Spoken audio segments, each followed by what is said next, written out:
Very good afternoon, children. This is L.K. Tripathi, assistant teacher from LPM Public School, Gola Bazar, Gorakhpur.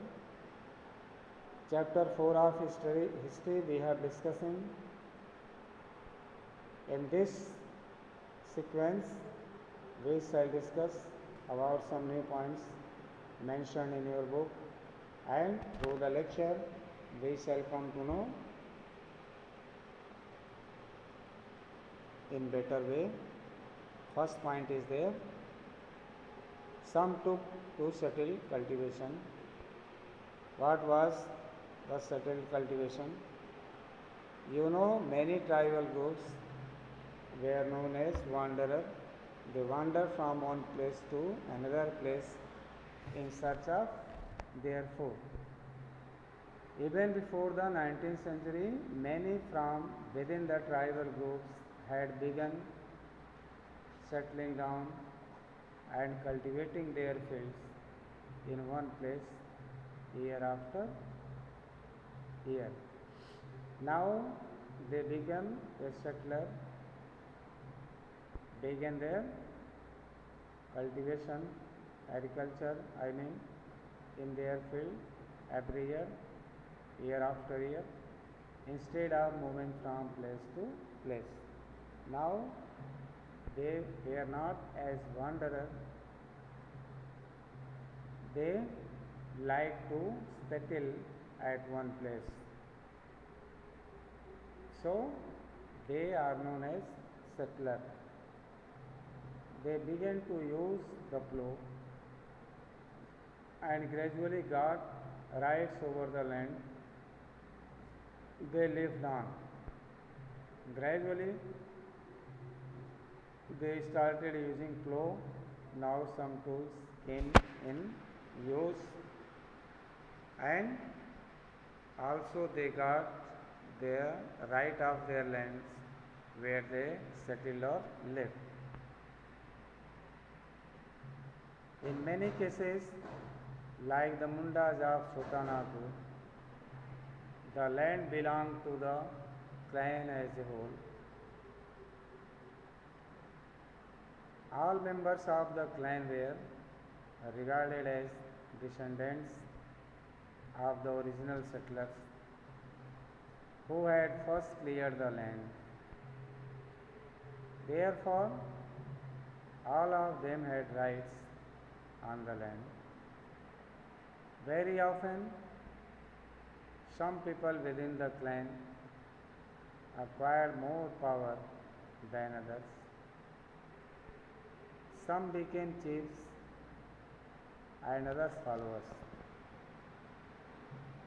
Powerful men often rented out their land instead of cultivating it themselves. British officials saw settled tribal groups like the Gonds and Santals as more civilized than hunter-gatherers or shifting cultivators. Those who lived in the forest were considered to be wild and savage. They needed to be settled and civilized.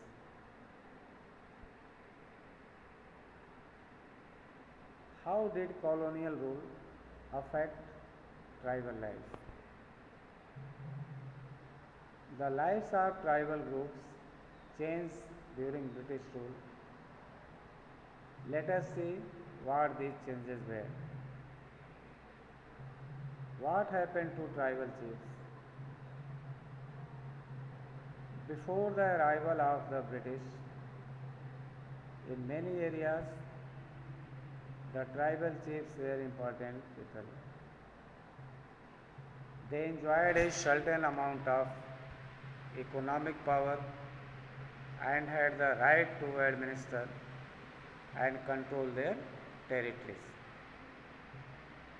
In some places, they had their own police and decided on the local rules of land and forest management.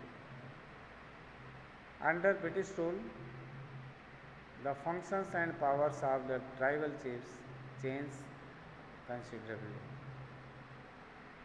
They were allowed to keep their land titles over a cluster of villages and rent out land, but they lost much of their administrative power and were forced to follow laws made by British officials in India. They also had to pay tribute to the British and discipline the tribal groups on behalf of the British. They lost the authority they had earlier enjoyed amongst their people and were unable to fulfill their traditional functions. What happened to the shifting cultivators? The British were uncomfortable with groups who moved about and did not have a fixed home.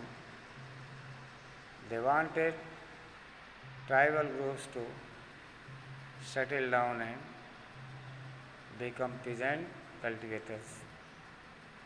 Settled peasants were easier to control and administer than people who were always on the move. The British also wanted a regular revenue source for the state, so they introduced land settlements, that is, they measured the land, defined the rights of each individual to that land, and fixed the revenue demand for the state. Some peasants were declared landowners, others tenants. As you have seen, chapter 2, the tenants were to pay rent to the landowners.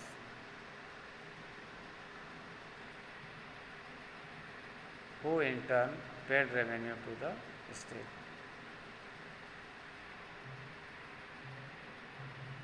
They were known as tenants.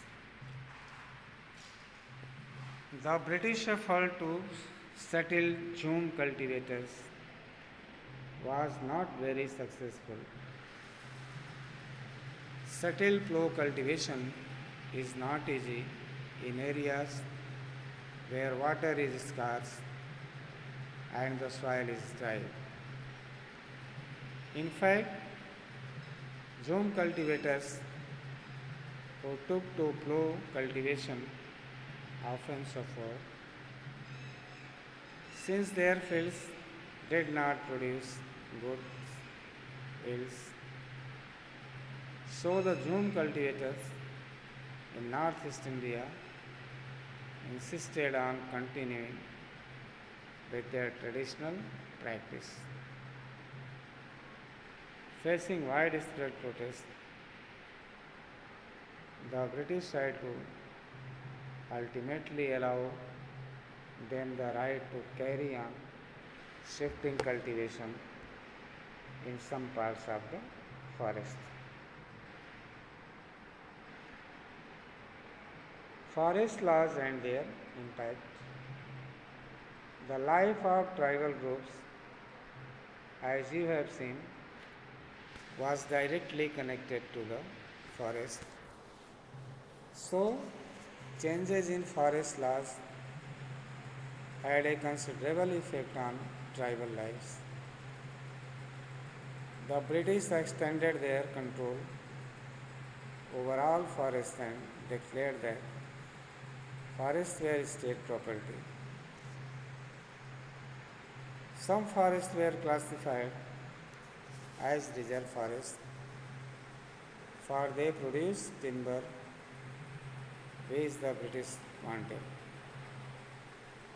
In these forests, people were not allowed to move freely, practice jhum cultivation, collect fruits or hunt animals. How were Zoom cultivators to survive in such a situation? Many were therefore forced to move to other areas in search of work and livelihood. But once the British stopped the tribal people from living inside forests, they faced a problem. From where would the forest department get its labor to cut trees for railway, sleepers, and to transport logs?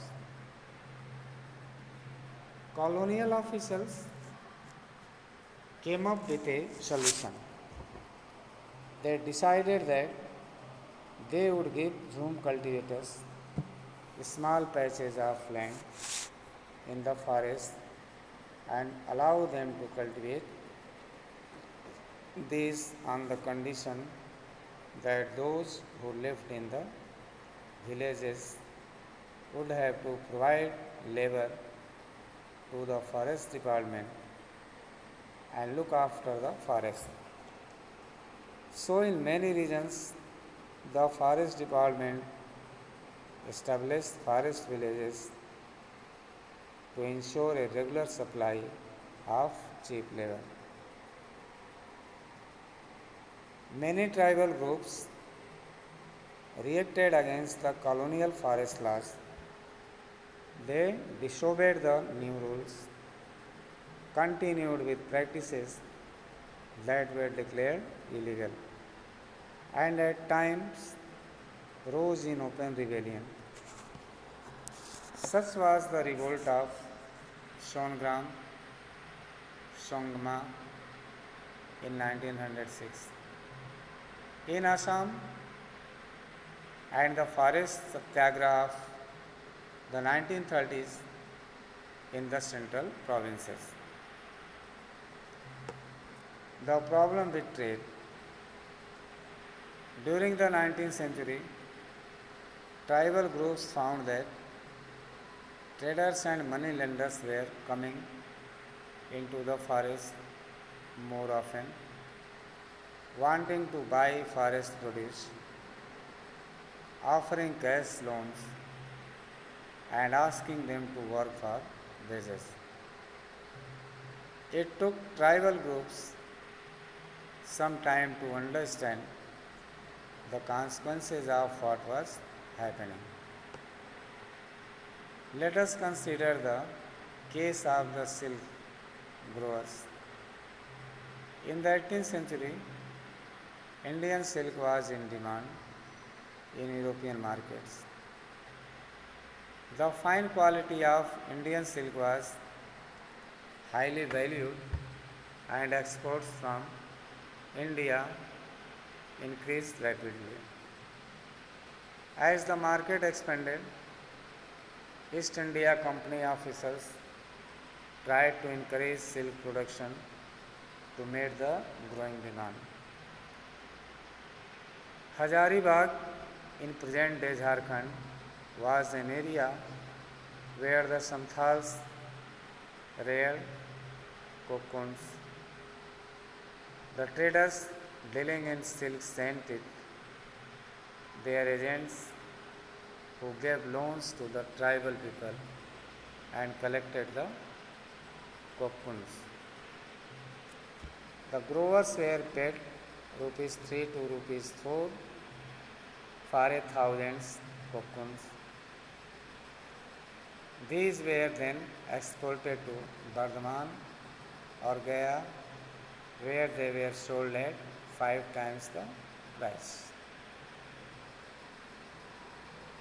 The middlemen, so called because they arranged deals between the exporters and silk growers, made huge profits. The silk growers earned very little. On Understandably, many tribal groups saw the market and the traders as their main enemies. Many tribal groups reacted against the colonial forest laws. They disobeyed the new rules, continued with practices that were declared illegal, and at times rose in open rebellion.